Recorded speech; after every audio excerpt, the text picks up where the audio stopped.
Bonjour et bienvenue dans notre émission Je prends ma vie en main grâce à l'hypnose et au coaching. J'ai le plaisir d'accueillir aujourd'hui avec nous Jean-Cyril Vady. Jean-Cyril, bonjour.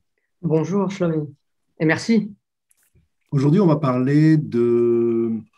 Je vais te demander de te présenter, mais aujourd'hui, on va parler de voyage en vie antérieure, en hypnose, de voyage de l'âme et de ce qui se passe après la mort ou avant la vie. Alors, tu es un spécialiste des hypnoses qu'on appelle de régression en vie antérieure. J'aime pas beaucoup le mot régression, mais on l'utilise Oui. souvent. On va utiliser peut-être de voyage ou d'exploration de vie antérieure. Peut-être que je peux te demander de te présenter et de nous dire un peu qui tu es, ton parcours brièvement, et puis on va entamer cette émission sur ce thème-là, qui est un thème fascinant pour tout le monde, pour savoir un peu ce qui se passe, quels sont les témoignages, comment ça se passe en fait. Mhm. Bien sûr, Shlomi Lévi. Alors d'abord merci, puis merci de me donner cette occasion de parler de ces explorations. Je rebondis immédiatement sur ton sentiment que le mot de régression peut paraître parfois un peu inadéquat, un peu inapproprié, parce qu'au fond, ça implique l'inverse d'une progression, alors qu'en fait, c'est quand même un outil de connaissance de soi et qui s'inscrit dans un schéma d'évolution spirituelle. Bon, c'est vrai, c'est une terminologie qu'on emploie pour signifier qu'on revient progressivement de souvenir en souvenir vers quelque chose de plus originel et qu'on remonte comme ça les vies antérieures. C'était une petite remarque. Voilà, donc on peut aussi effectivement ne pas le trouver très approprié. Eh bien, moi, donc, je viens, au fond, j'ai rencontré les vies antérieures d'une certaine manière. Je me suis connecté à ça par le lying, c'est un mot anglais aussi, assez inadéquat lui-même, que Prajnampad avait mis en place et que Denise Desjardins, que j'ai rencontré dans un temple à Montchardon dans les années 2005-2006, avait, on va dire, un petit peu, dont elle avait été la continuatrice du travail en France, et qui était une technique qui consistait par l'écheveau des souvenirs à remonter d'émotion en émotion, d'image en image dans les vies antérieures. Et puis plus tard, effectivement, comme à cette époque j'étais acteur et metteur en scène, vraiment à temps plein, plus qu'à temps plein, que je le suis un petit peu moins désormais, j'ai passé quelques années dans le lying jusqu'à l'hypnose, une formation d'hypnose et d'hypnose spirituelle où j'ai retrouvé peu ou prou les mêmes, sans que ce soit les mêmes termes, mais ni tout à fait la même philosophie, mais on va dire des approches comme ça de mais sous hypnose cette fois, de régression dans mes vies antérieures. Et ça m'a évidemment, ça a tout de suite fait sens en moi, puisque j'avais déjà découvert cela auparavant, d'autant que ce n'était pas non plus un hasard que je rencontrais Denise Desjardins en 2005 ou 2006. C'est que moi-même, j'avais, suite à un accident de la route, vécu une EMI et fait plusieurs expériences assez troublantes de voyage dans le monde spirituel, comme on peut dire.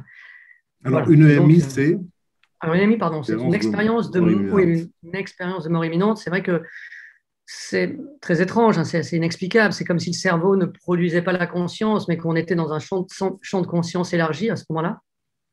Et au fond, c'est une expérience qui pourrait s'apparenter à une sortie de corps aussi, je ne sais pas, un voyage du corps astral, comme certains racontent aussi. Enfin, c'est un peu différent, mais voilà.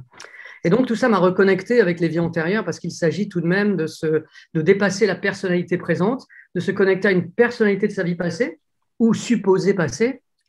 Évidemment, on est dans des concepts et des théories qui sont validés par l'expérience, mais les concepts et les théories, on a beau employer des mots, on ne fait que tenter de s'approcher de la réalité de la chose, hein. Donc, ils trahissent autant qu'ils nomment ces mots. Non, ils mentent autant qu'ils disent les choses. Donc, il faut aussi s'en méfier.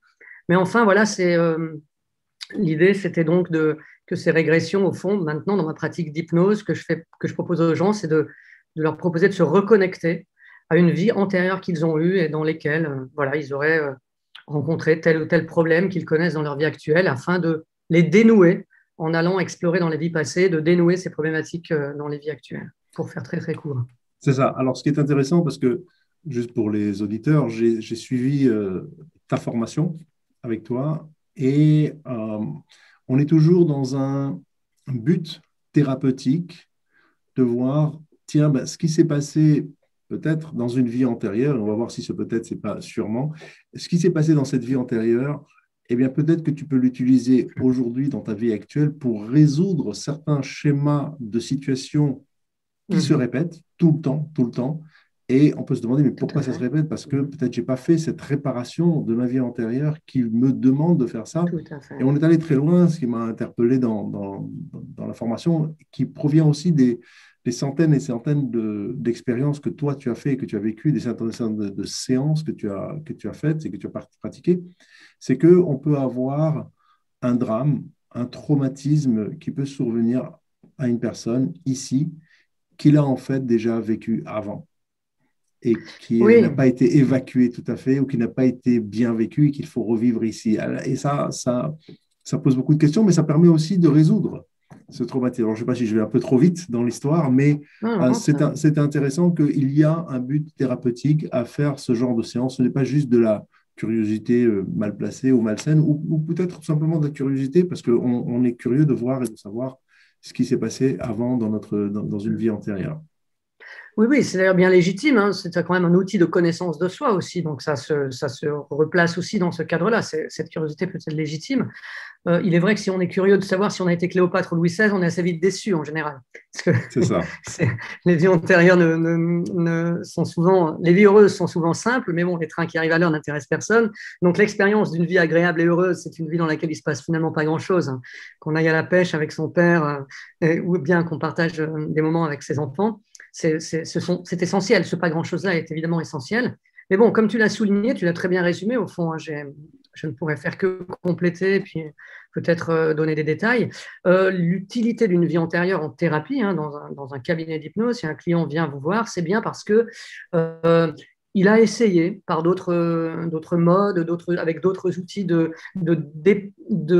soit dépasser un trauma, soit en fait un trauma supposé résolu et dépassé continue de le bloquer et d'empêcher son évolution dans cette vie-là, soit il a mis en place des schémas relationnels un peu compulsifs où il y a des nœuds, des blocages qui se répètent. En effet, comme tu l'as très bien dit, il les a identifiés, il a travaillé dessus, on l'a accompagné pour ça, mais c'est toujours pas dépassé au fond et que ça le gêne encore. Ça peut être ça, mais ça peut être encore bien d'autres points d'entrée, hein. La vie antérieure, elle peut être utilisée pour bien d'autres points d'entrée, y compris se connecter, ce qu'on peut faire en hypnose ericksonienne par exemple, à une créativité, à une ressource.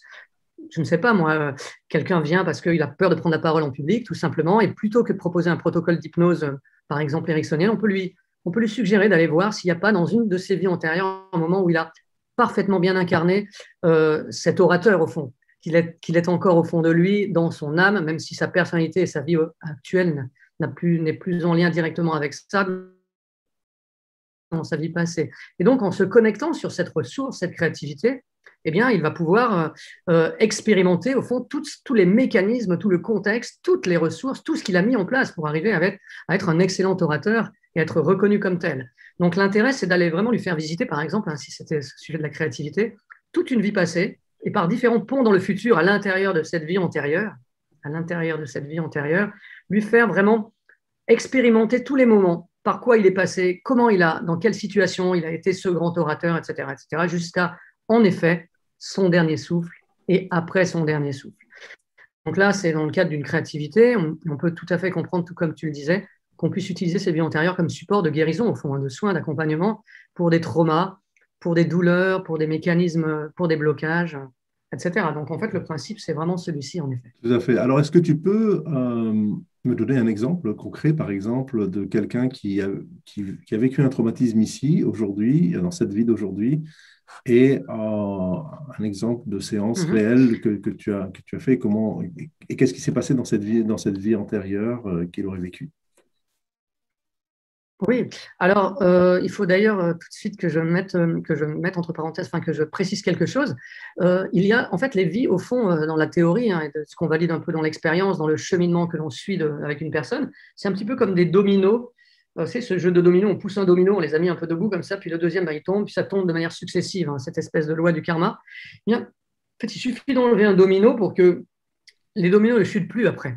Donc, au fond, débloquer, ça revient à ça, hein, quand même. Ça revient à dire, ben, puisque c'est réglé dans une vie antérieure, toutes les vies d'après n'ont plus à se coltiner ça. Mais être réglé, ça ne veut pas dire que ça suffit de mettre le doigt sur le trauma. Encore faut-il, et ça tu l'avais aussi dit avec tes mots, un peu rapidement on est passé dessus, comprendre ce qui s'est passé, vraiment au sens étymologique même de prendre avec, c'est-à-dire comprendre totalement, organiquement, charnellement, pas que intellectuellement, comprendre les mécanismes, le contexte aussi, parce que c'est souvent d'ailleurs la répétition d'un trauma, c'est souvent pas le trauma lui-même qui se répète, mais le contexte dans lequel ça s'est passé. Comprendre ce contexte et finalement réparer, se pardonner, finir par pardonner, au fond, à son bourreau d'avant, dans cette vie antérieure, pour, dans son évolution, dans son schéma, dans le mécanisme d'évolution spirituelle, cette compréhension, ce pardon, cette acceptation de ça, de voir pourquoi ça a eu lieu, etc., permet ensuite à ce trauma de se débloquer dans la vie actuelle.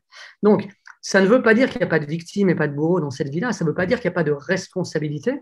Hein, ce n'est pas du tout ce que ça dit, ça cherche à donner du sens, ça c'est une chose, mais par contre ça explique peut-être que ce qui nous arrive au fond, sans que ce soit complètement déterministe, hein, encore une fois, parce que la forme que prennent les choses, elle est en constant changement et elle est constamment muable, eh bien c'est quand même un écho à des choses qui se sont passées par le passé. Donc oui, des exemples, il y en a plein. Je vais prendre un exemple qui est de moi, un exemple qui n'est pas de moi, qui est dans un livre d'Irene Lackman qui parle beaucoup aussi de ça. C'est un exemple de douleur, par exemple, d'une dame qui vient la voir pour des céphalées. Et ces céphalées sont telles qu'elle ne peut rien faire, elle n'arrive pas à se concentrer, elle ne peut absolument rien faire.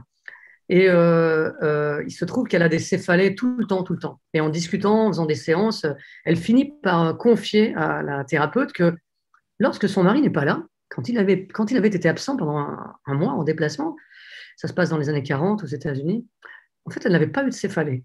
Ah bon? Ah oui, quand votre mari n'est pas là, vous avez pas mal à la tête. Ben non, effectivement.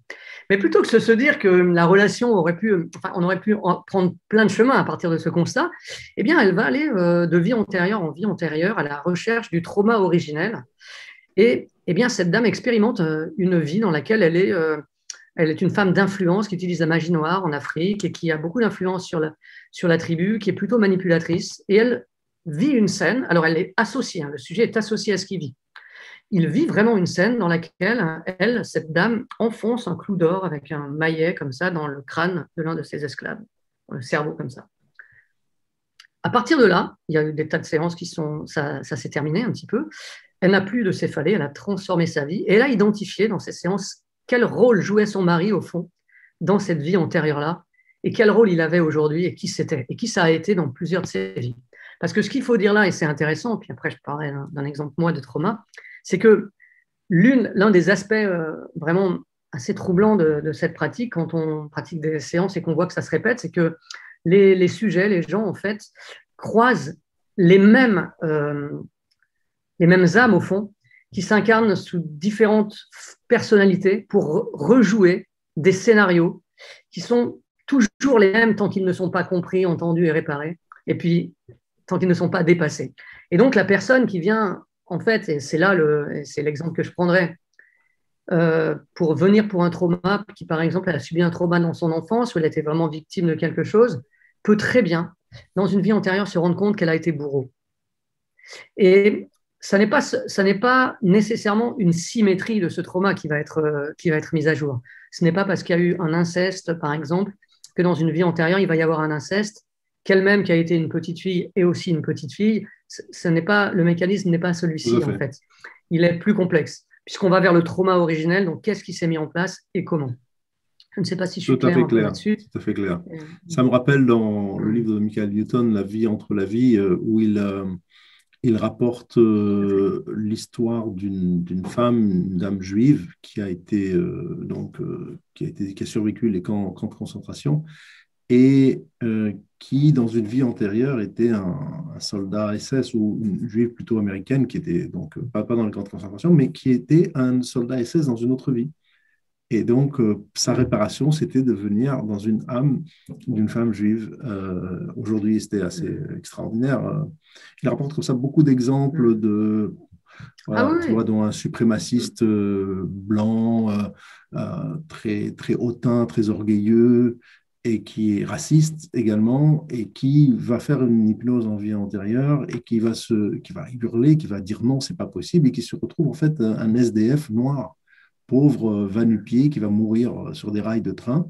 Et en fait, toute sa réparation, c'est de dire, tu étais un SDF noir, on va voir ce que tu vas faire de ta vie quand tu vas être un blanc raciste. Et depuis là, et grâce à cette séance, il n'a plus été ni raciste, ni orgueilleux, ni se croire supérieur aux autres. Et ça lui a fait cette réparation-là, justement, dans ce nouveau corps, quoi. Donc, je trouve ça très impressionnant. Oui, c'est très intéressant parce que c'est vraiment dans un schéma, dans un esprit d'évolution spirituelle. C'est pour ça que le mot régression peut aussi un peu gêner. C'est-à-dire que c'est pas, on est vraiment là dans un concept, hein, dans une idée d'incarnation en incarnation, au fond, quelque chose. Nous cherchons déjà dans ces séances à se reconnecter avec ce que l'âme sait, mais que nous ne savons pas, que notre personnalité ignore, et à nous inscrire dans un schéma, voilà, évolutif ou de réparation en réparation, en effet, hein, et d'expérience en expérience, d'acceptation en acceptation, de pardon en pardon. On se dirige chacun à son rythme, mais sans doute très lentement, vers quelque chose de l'amour inconditionnel, au fond, on pourrait appeler ça comme ça, vers quelque chose. Voilà. Oui, c'est ça. Et tu connais la psychologue Elisabeth Kubler-Ross, qui a fait énormément d'expériences là-dessus, et également aux États-Unis, où elle montre, après des milliers et des milliers de personnes, comment l'esprit se libère finalement, se libère Ouais, de tout son à fait. carcan, puisque tout cet esprit se libère et on a un esprit libre finalement, après avoir pu revivre ce que l'on a à l'intérieur de soi, mais qui est caché et qu'on essaye de découvrir au fur et à mesure de notre Mm, vie de tous les jours, sans le savoir, mm, inconsciemment bien sûr, parce que c'est dans tout à fait. l'inconscient. Tout à fait. Et par exemple, là, il y a aussi des choses très. L'exemple que je prendrais, qui est un exemple très frappant, qui est l'exemple d'une femme qui vient me voir et qui a des sensations d'étouffement en permanence, voilà, de maux, de coups, etc. Et elle ne sait pas ce que c'est, et ça vient, ça va. Et elle a fait tous les examens, elle n'a rien, et on a fini par lui dire que c'était psychosomatique. Mais en fait, en même temps, elle ne se satisfait pas de ça, parce qu'elle ne comprend pas comment elle pourrait aller mieux, au fond. Et puis, c'est pour ça que vous allez voir que c'est complexe. Et en même temps, dans l'anamnèse, il y a ce problème, mais il y en a d'autres. Il y a notamment un blocage relationnel qu'elle a avec une ancienne relation à elle, à qui elle continue de penser et qui, à chaque fois, la met dans un état, dans un mal-être, en fait. Alors même que cette relation est rompue désormais, qu'elle a changé de vie, qu'elle a même peut-être changé de ville d'ailleurs, qu'elle a eu une autre vie, mais elle y pense encore. Et dans une régression, donc, je l'invite à aller au moment où elle a, elle a en fait, elle a ressenti pour la première fois cette sensation de voilà d'étouffement et ce problème qu'elle a là au cou et qui la gêne, etc. Donc au fond, euh, vous voyez déjà qu'il n'est pas nécessaire de faire une induction. Par exemple, le lying, il n'y a pas d'induction de trans, c'est pas une induction hypnotique. On va de souvenir en souvenir grâce à l'émotion, d'association d'image en association d'image, jusqu'à quelque chose d'originel. Et on bascule de cette vie assez naturellement à tout à coup une autre image dans la Chine ancienne, je sais pas, voilà. Autre chose, voilà. Là, ça se fait sous hypnose, c'est un peu plus rapide, c'est aussi peut-être plus protocolaire et plus rassurant, et c'est dans un cadre qui nous correspond, nous, mieux, Européens, Occidentaux aussi. Donc, il y a l'induction avant, et donc je lui propose sous hypnose de remonter à cette origine-là. Et puis, je vais être assez court parce que la séance a duré 2 heures. Elle se voit assez rapidement, tout de suite, même en petite fille, avec une robe de nuit, pieds nus, sur une clairière, devant les murailles d'un château fort. Et puis, alors elle est à garde, elle ne sait pas trop ce qu'elle fait là.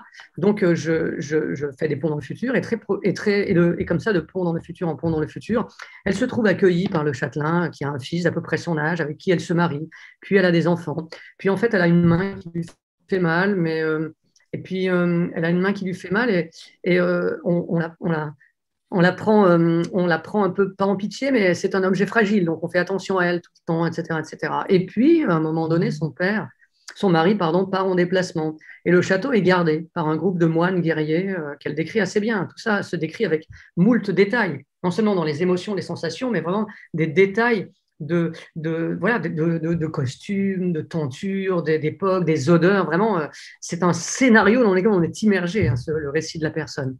Et puis finalement, le moine guerrier qui veille sur elle, en particulier lors du déplacement de son mari, est sans doute un peu épris d'elle. Il lui offre une rose qu'elle garde comme ça, mais il ne se passe rien entre eux.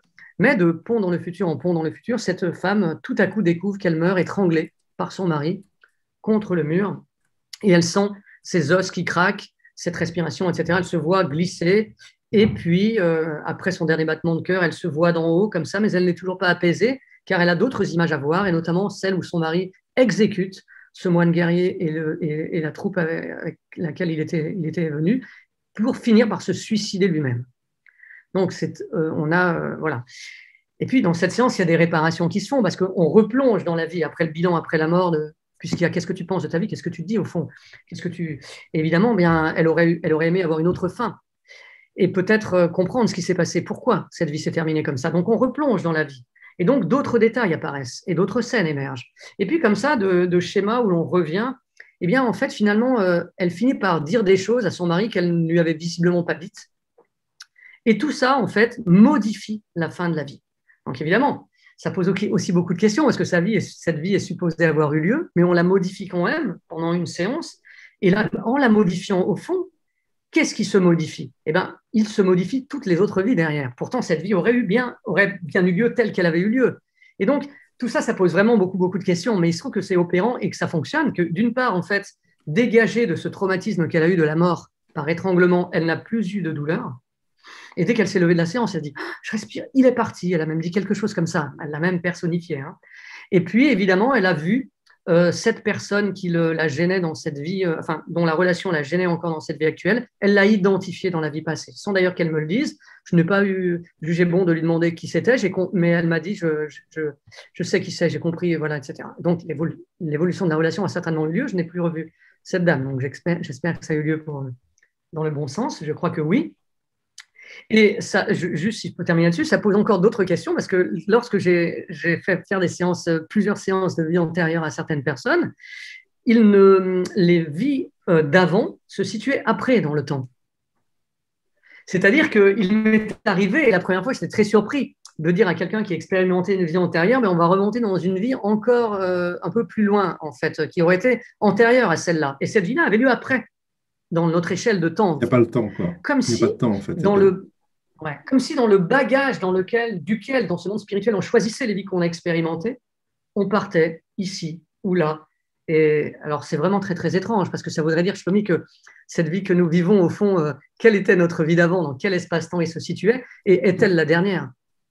Enfin, peut-être que c'est déjà une... Non, mais ce que je veux dire, nous sommes déjà en train de vivre une vie qui est postérieure à une qui sera antérieure, etc., ou antérieure à une postérieure. Très bien. Jean-Cyril, on va prendre une petite pause musicale pour permettre à nos auditeurs de se poser, se reposer et puis réfléchir un peu à tout ça. Et on revient tout de suite. Merci beaucoup. Merci à toi.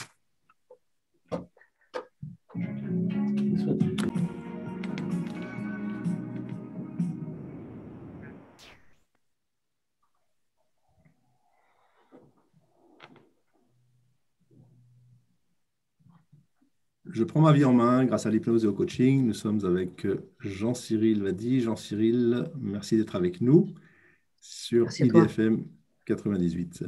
Alors, on entend parler donc justement de se connecter à ses vies antérieures. Et je dis bien ses vies antérieures parce qu'on peut avoir eu dans les expériences qu'on a fait plusieurs vies où on peut revenir. Donc, c'est la réincarnation dont beaucoup de religions en parlent. Moi, je peux parler de ce que la Torah dit, puisque je viens de ce monde-là et j'ai fait pas mal d'études dessus, où la Torah va parler de beaucoup de réincarnation. Mais c'est marqué dans la Bible déjà, où on va parler par exemple de la mort d'Abraham ou d'autres, on va dire il a été réuni à ses pères. Bon. C'est quoi ses pères? Il n'a pas été enterré avec eux, mais il a été réuni avec ses pères spirituels. Donc, il y a des réunions, on est réunis à ses frères ou à ses pères dans ce monde-là d'après la mort. Et on a cette mission de vie que l'on doit faire ici. Puis parfois, pour une raison ou une autre, on rate cette mission et donc on doit revenir dans une autre vie pour se réincarner dans un autre corps, dans un autre sexe ou peut-être dans d'autres éléments pour pouvoir remplir sa mission ici. Alors, qu'est-ce que, dans ton expérience, tu peux nous dire là-dessus? Oui, alors tout ça, évidemment, c'est passionnant. En effet, il y a dans les vies antérieures, dans on va dire, cet ensemble dans cette thérapie-là, hein, dans ce concept, dans cette application, dans cet ensemble de choses, une possibilité de se reconnecter, comme tu le dis toi-même, à sa mission de vie. C'est au fond l'entre-vie. En fait, l'idée, c'est que si nous sommes aujourd'hui ici et maintenant et que nous avons été ailleurs à un autre moment, qu'est-ce qui s'est passé entre les deux pour un nouveau choix s'est fait, quel apprentissage on a eu, quels objectifs ont été réalisés ou non, et pourquoi, au fond, on se réincarne. Alors souvent, en fait, moi, je propose ces séances de mission de vie. Les personnes, on les connecte avec leur vie antérieure précédente, en fait, juste précédant cette incarnation-là. Et on va leur demander, en fait, on va balayer cette vie antérieure, précédente, et on va leur les accompagner dans ce monde spirituel, au fond, qu'est-ce qu'il y a après cette lumière. Et là, il y a un ensemble de choses assez fascinantes dans ce monde spirituel, parce qu'il y a ce que tu dis d'Abraham, hein, de se réunir avec ses pairs, on peut appeler ça une famille d'âmes, des compagnons d'âmes, un groupe d'âmes au fond. Là, Exactement. les personnes vont se reconnecter à ce groupe d'âmes.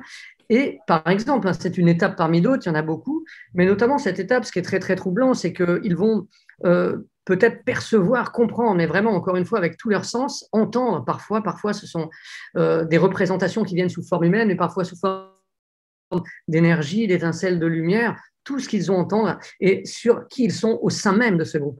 Quelle fonction a ce groupe? De quelle nature est ce groupe? Quelle est un peu la vibration au fond de ce groupe et quelle est leur place dans ce groupe? Comment ils y sont accueillis? Donc ça, c'est tout à fait bénéfique parce que ça recontextualise au fond ce chemin de l'âme. Et ça, c'est assez beau et rassurant et troublant même de voir que, eh bien, nous appartenons sans doute à une famille à laquelle nous nous reconnectons à ce moment-là. Donc ça, c'est une connexion tout à fait possible dans l'entrevie. Mais il y en a d'autres. Il y a Oui. d'autres expériences à faire. Parce que j'ai été assez fasciné, alors ça revient aussi, moi je retrouve ces mêmes concepts dans les textes du Talmud que je lis beaucoup, mais que j'ai aussi retrouvé dans les expériences qui sont relatées, notamment dans ce livre de Michael Newton de l'entrevie, hein, en fait la période de transit. Hein, donc on est entre deux aéroports et entre deux voyages et on est en transit et où les âmes vont se retrouver dans des sortes de grandes bibliothèques ou de clubs où tu dis qu'il y a ces âmes qui vont s'assembler ensemble et qu'il y a différents niveaux d'âmes. Il y a des âmes jeunes, il appelle ça comme ça, des âmes jeunes, des âmes plus, Des aînés, oui. oui, des aînés, plus expérimentés, et différentes catégories d'âmes. Alors, c'est assez fascinant, parce qu'on retrouve ces mêmes concepts aussi. Il y a des gens qui ont des âmes supérieures, et on voit des gens qui sont, c'est pas n'importe qui, ils imposent une certaine énergie et quelque chose de spécial qui vient d'eux. Et l'origine, la source de ces âmes est totalement différente de la source d'autres âmes. Pas pour dire qu'il y a des gens qui sont supérieurs à d'autres, mais en tout cas, il y a ce genre de concept-là qui m'a assez Oui, fasciné. dans l'évolution spirituelle. Alors, c'est vrai qu'il y a plusieurs étapes en général dans ces voyages, plusieurs moments clés que vit le sujet au fond.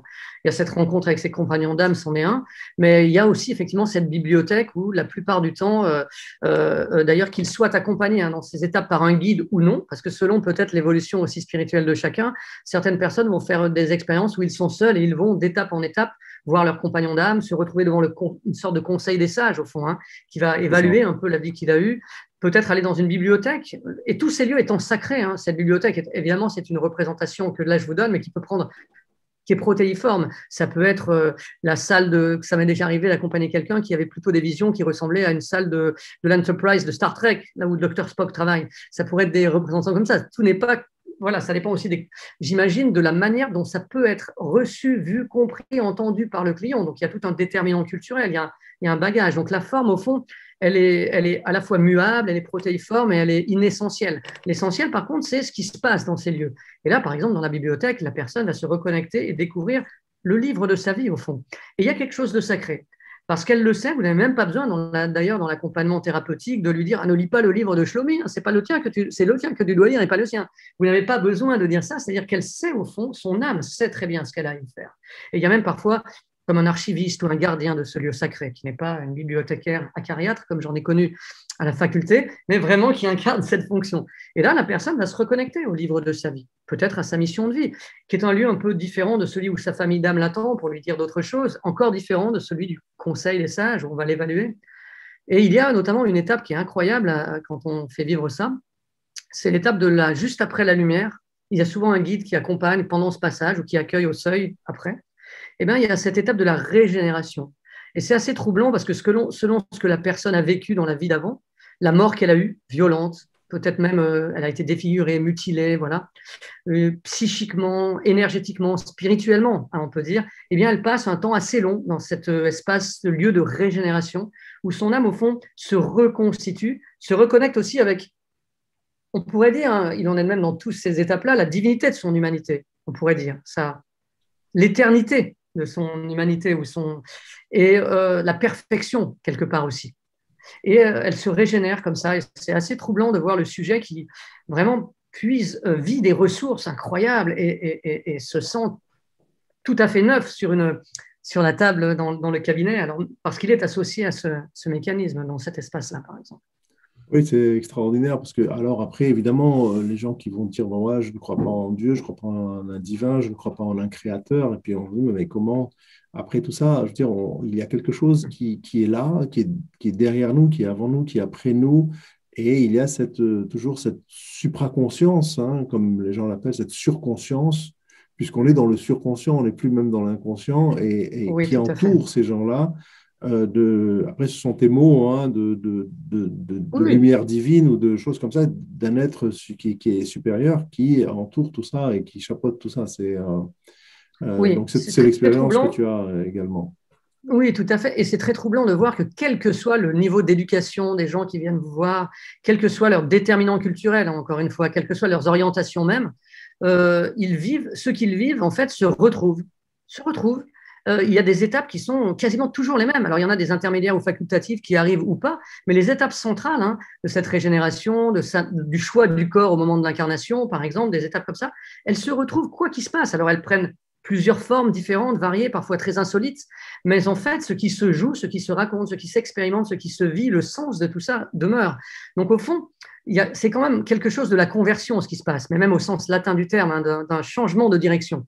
Quand les gens viennent, de toute façon, ils ont quand même une certaine sensibilité pour sonner à la porte d'un hypno qui leur proposerait une séance de ce type, ou une intuition, ou quelque chose en eux leur dit qu'il y a un possible.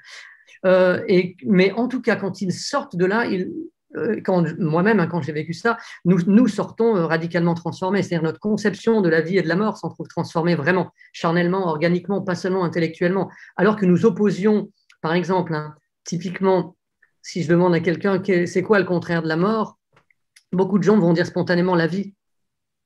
Mais là, on voit bien que dans ces expériences, l'opposé de la mort, c'est la naissance, mais que la vie et la mort, c'est une seule et même chose, en fait, hein, qu'il y a une espèce de... Et plus encore, je dirais, alors que dans nos conceptions traditionnelles, on va dire classiques, on vit la mort comme étant un drame et la naissance un heureux événement, eh bien, on se rend compte souvent, au moment de l'incarnation ou dans ses vies antérieures, que la mort peut être vécue comme un soulagement et une libération, et c'est souvent ça, parce qu'on se reconnecte à plus grand que soi, à cette source, et la naissance est assez douloureuse, parce qu'au fond, nombre d'entre nous, et d'entre les cas que j'ai expérimenté moi, les patients qui sont venus, n'ont pas envie de se réincarner.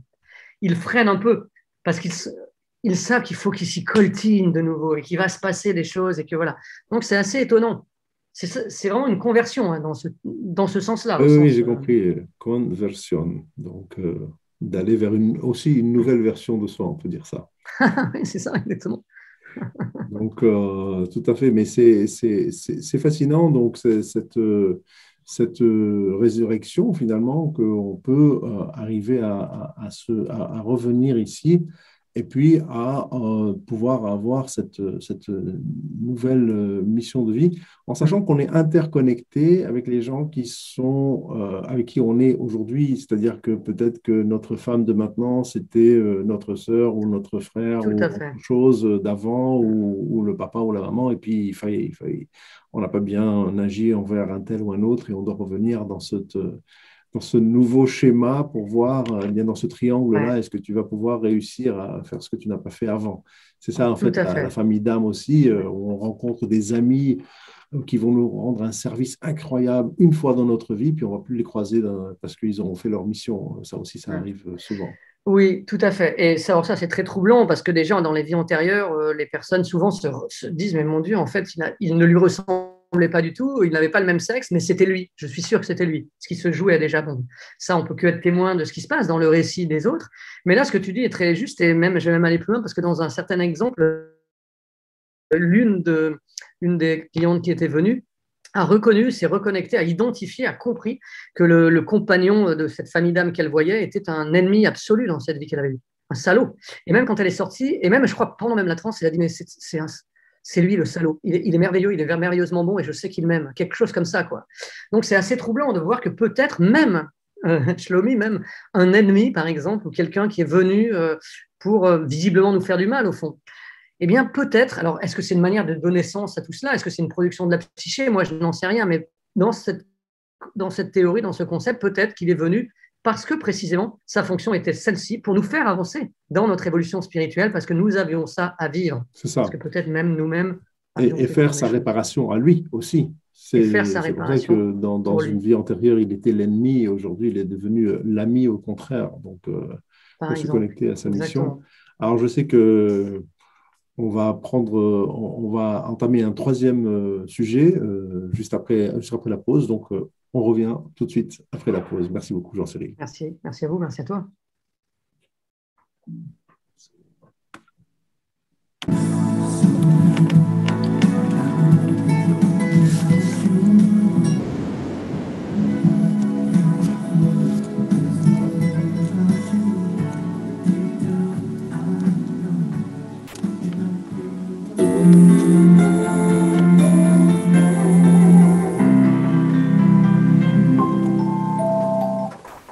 Je prends ma vie en main grâce à l'hypnose et au coaching. Nous sommes sur IDFM 98 avec Jean-Cyril Vadi. Jean-Cyril, merci d'être avec nous sur ce sujet passionnant de la réincarnation en vie antérieure, de l'exploration de ces voyages en vie antérieure avec les gens qui viennent te consulter ou consulter un autre hypno pour cela. Alors, dans la suite de ce que l'on fait, on a le sujet de savoir un peu comment est-ce que justement on se réincarne, comment ça fonctionne cette histoire d'incarnation. Est-ce que tu peux partager avec nous ton expérience? Oui, alors déjà, ce qu'on peut dire, c'est que pour faire le lien aussi avec la fin de ce deuxième moment qu'on a vécu avant ce petit moment de nostalgie musicale, qu'on doit à l'ingé son, j'imagine, eh bien, l'une des dernières étapes, en fait, pour le sujet, dans l'exploration du monde spirituel, c'est justement le moment où il va se réincarner. Et au fond, en fait, c'est-à-dire choisir le corps qu'il va avoir et la famille dans laquelle il va s'incarner, le contexte, la langue, le pays, qui fait sa vie actuelle aujourd'hui. Et donc, c'est toujours un moment où, après avoir vécu des choses agréables, profondes, etc., il y a une petite nostalgie à quitter ce monde spirituel et à s'incarner de nouveau. Et parfois, la personne même finit la séance en se voyant elle-même. Elle voit le ventre de sa maman, de sa mère enceinte. Elle sait qu'elle est le bébé. Elle entend bien ce que disent ses parents et elle sait que c'est là qu'elle va. Donc voilà, c'est assez troublant. Mais on pourrait raconter comment se passe une séance au fond. En fait, assez classiquement, si ça vous va. Ça te va? Oui, bien sûr, absolument. Il y a plusieurs signes au préalable. La personne est venue, peut-être qu'elle n'a même pas en fait idée qu'il y a un possible travail sur les vies antérieures. Elle vient pour par exemple, une affaire de blocage relationnel, de trauma qui n'est pas, au fond, qui, combien même il a été travaillé, n'est pas complètement dépassé et résolu, ou une douleur qui persiste dont elle n'a pas du tout elle ne sait pas d'où elle vient, pourquoi, etc. Et elle aurait même travaillé dessus ou pour toute autre chose, ou pour cette fameuse mission de vie. Et donc là, au fond, la séance d'hypnose est assez classique à son début. Il faut la personne, une fois qu'on a identifié ce qu'on va chercher, comme réponse dans la vie antérieure, c'est-à-dire un trauma originel peut-être, un blocage originel, se ressourcer à une certaine créativité, etc., etc. L'induction de la mise en transe, on va dire, l'induction est assez classique, sauf que on a une porte d'entrée, c'est qu'elle ouvre les yeux à l'intérieur, ses yeux à l'intérieur s'ouvrent sur quelque chose qui serait sa vie antérieure. Donc là, eh bien, moi, j'utilise très souvent l'idée d'un musée des vies antérieures dans lequel elle aurait accès à toutes ses vies, au fond. Dans l'induction, après l'induction, alors qu'elle s'est peut-être connectée simplement à sa respiration et qu'elle est détendue, je la fais aller dans son musée. Et puis, dans ce musée, il y a sûrement une porte, au fond. Et cette porte va mener justement à la vie antérieure que nous sommes supposés, pour telle et telle raison qu'on a identifiée, revisiter. Et là, la personne, eh bien, elle a une image. Et cette image, elle émerge doucement ou rapidement. Et donc, il faut l'aider, l'accompagner à faire émerger cette image parce que, eh bien, ça peut être des sons, ça peut être une image, mais ça peut être aussi des sensations. Et pour ça, eh bien, il se trouve qu'on met en place quelque chose d'assez protocolaire au fond, dans ce premier point d'entrée, avant même l'incident déclencheur de cette vie que nous allons découvrir ensemble, qui a été, dont parle Newton et dont parle pas mal de thérapeutes, et qui, au fond, mais pourquoi on en parle, nous les thérapeutes, c'est parce que c'est d'abord l'expérience qui a fait surgir cela, et donc nous le validons ensuite, c'est que nous mettons en place un protocole qui consiste à ce que la personne voit ses pieds. C'est-à-dire qu'en fait, on se rend compte que quand la personne, elle est dans une scène, il se passe des choses, mais c'est pour l'instant un petit peu, ça émerge doucement du flou et de cette matière première un peu noire. En la centrant sur ses pieds, elle va nous donner une multitude d'informations et pour elle aussi. D'abord, elle va se concentrer sur son attention et permettre à ces images d'émerger plus facilement. Le monde qui va l'entourer après va venir, mais surtout, on a une idée de l'époque. Puis on a une idée, en remontant le long de son corps, si c'est un homme ou une femme, etc., de son âge. Et donc, on a une idée du moment où elle débarque dans sa vie antérieure qu'on a convoquée. Elle débarque, elle a 12 ans, c'est une petite fille, ou elle débarque, elle a 55 ans, c'est un homme. Et puis, progressivement, il y a le contexte. Qu'est-ce qu'il y a autour? Est-ce qu'il y a des gens? Qu'est-ce qu'elle voit? Et donc, il y a l'époque qui se précise. Et donc, il y a peut-être la ville qui vient. Et puis, il y a peut-être un nom qui va émerger d'une relation ou qu'elle-même, elle sait qu'elle a un nom. Et à partir de là, comme elle est associée à ce qu'elle vit, si elle a un nom, eh bien, on peut lui parler avec ce nom-là, par exemple, puisque c'est la personnalité de la vie passée qui est convoquée. Et ensuite, pour terminer cette séance très brièvement, de pont dans le futur en pont dans le futur, eh bien, on va l'accompagner jusqu'à la mort, cette personnalité de la vie passée-là. Et elle va aller à son dernier souffle et après son dernier souffle. Eh bien, on aura ensuite réparé ce qu'on a eu à réparer, pris les ressources qu'on a eu à prendre, ou bien, continuer cette réparation après la vie, au moment où la personne morte fait un bilan de sa vie un petit peu et comprend ce qu'elle a à comprendre. Je vois. Et dans ton expérience, est-ce que tu fais, par exemple, 2 séances, 3 séances, ou tu n'en fais qu'une seule avec la personne? Non, alors ça dépend tout à fait de comment s'est passée la séance. Je vais même parfois, moi, je vais de vie antérieure en vie antérieure à partir dans la même séance. Quand je vois qu'en fait, on n'a pas touché le nœud central ou le trauma principal ou fondateur, ou qu'il y a une répétition de ce qui se passe par rapport à la vie actuelle, et donc le lien est à la fois un peu trop évident et démontre qu'il faudrait remonter encore pour comprendre comment ce schéma s'est mis en place, puisque en fait, il est exactement le même de manière symétrique. Donc, je bascule dans d'autres vies, etc., etc. Donc, parfois, si les choses se résolvent assez rapidement, un serment qui est rompu, un contrat qu'on écrit sous d'autres termes entre deux personnes et qui nous polluait la vie dans cette existence et qu'on va revisiter dans une vie antérieure. Et alors, on comprend pourquoi la relation est difficile à faire bouger dans cette vie, parce que dans une vie antérieure, eh bien, il s'est passé telle chose et on a prêté un serment. Et on est lié par ce contrat ou cette promesse ou ce serment. Ça. Donc, le serment Parfois, continue dans cette vie. Une séance suffise. Exactement. Et ça, c'est un petit peu ce qu'on voit aussi dans le passage d'âme ou dans ces vies antérieures, c'est que parfois, quand on ne laisse pas partir les défunts ou qu'eux-mêmes ne veulent pas partir, nous sommes encore liés à eux parce que nous nous sommes dit, promis, ou ce que nous ne sommes pas autorisés à faire, y compris autoriser à partir quelqu'un. C'est-à-dire le délier aussi, au fond, de sa promesse, même celles qui sont non dites. C'est ça. Alors, il y a quelque chose que on me pose souvent comme question, ou les gens qui sont un peu incrédules me disent, c'est oui, mais bon, peut-être que la personne, elle a fabule, d'accord? Elle a fabule, elle invente des trucs et tout ça. Et puis finalement, on se rend compte quand on fait ces séances que si la personne va nous parler de détails tellement extraordinaires. Tu avais parlé de cette personne qui connaissait les armes à feu, par exemple, alors qu'elle n'a rien à voir avec ça dans sa vie d'aujourd'hui, ou d'autres exemples avec des détails extraordinaires qui sont pas inventables, en fait, même si on va se documenter là-dessus auparavant, quoi. Mais il y a pas le but, c'est pas le but, mais ça, non, pas du tout. Mais j'ai envie de dire même, de toute façon, moi j'aime bien le scepticisme en général, je trouve ça plutôt sain. Mais après, la première réponse qu'on peut faire, c'est que après tout, si elle a fabule, mais que ça fonctionne et que ça lui permet d'aller mieux, que ça a résolu les choses, déjà j'ai envie de dire, à un premier niveau, c'est très bien. Ça n'est que ça, mais tant mieux. Ça marche quelque part, la séance a marché. Donc, au fond, voilà. Après, chacun y va avec ses concepts, ses croyances et chacun recontextualise ça dans un ensemble plus vaste. Ensuite, moi, j'ai été acteur et je le suis encore pendant 25 ans, 20 ans. J'ai dirigé des acteurs, j'étais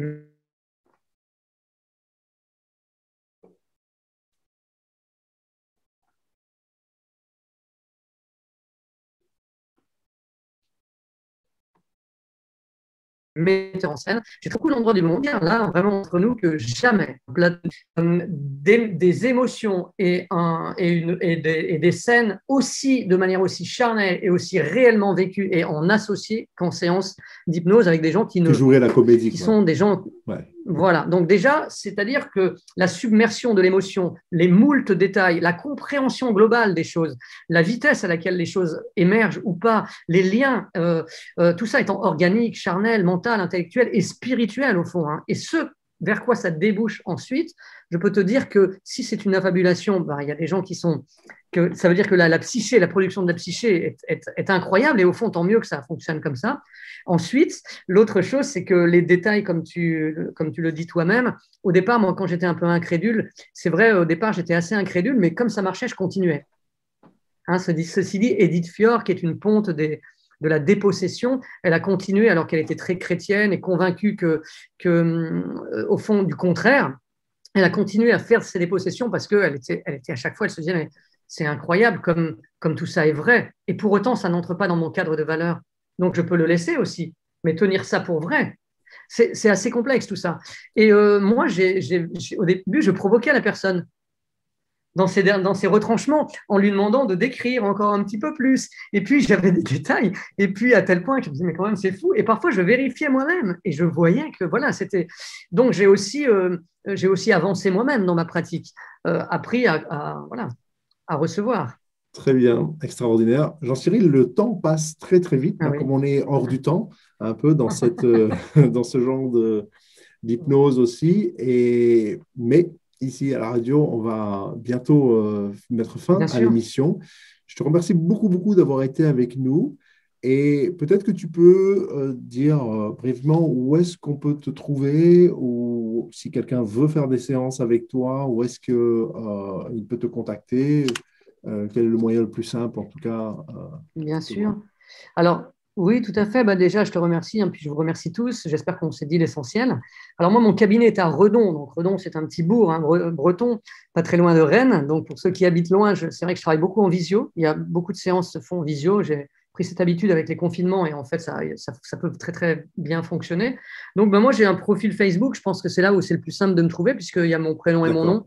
Et à ce moment-là, par Messenger, par exemple, on peut tout à fait me trouver. Puis j'ai aussi un site hein, mais qui est en construction. Ça s'appelle pareil Jean-Cyril Vadi, donc on le trouve facilement avec un formulaire de contact.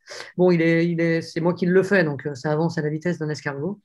Mais voilà, c'est tout à fait possible de me Très trouver. bien. Eh bien, je te remercie beaucoup d'avoir été avec nous Merci, aujourd'hui. Shlomi, Je rappelle merci. aux auditeurs Et à vous. que notre émission a lieu les deuxième et quatrième mercredis de chaque mois, que vous pouvez me consulter, me prendre rendez-vous avec moi sur Doctolib. Et puis également, je partage avec Jean-Cyril, je le remercie de m'avoir formé à cette hypnose de visite, de voyage en vie antérieure. On peut le faire également. Ce sont des hypnoses qui durent quand même plus longtemps, hein, qui durent 2 heures au moins. Oui. Et donc voilà, ben, je vous invite à prendre rendez-vous. Et merci beaucoup à Philippe, à la technique. Au revoir et à bientôt. Merci Philippe pour ces choix Merci musicaux. à Merci toi. Shlomi. Au revoir.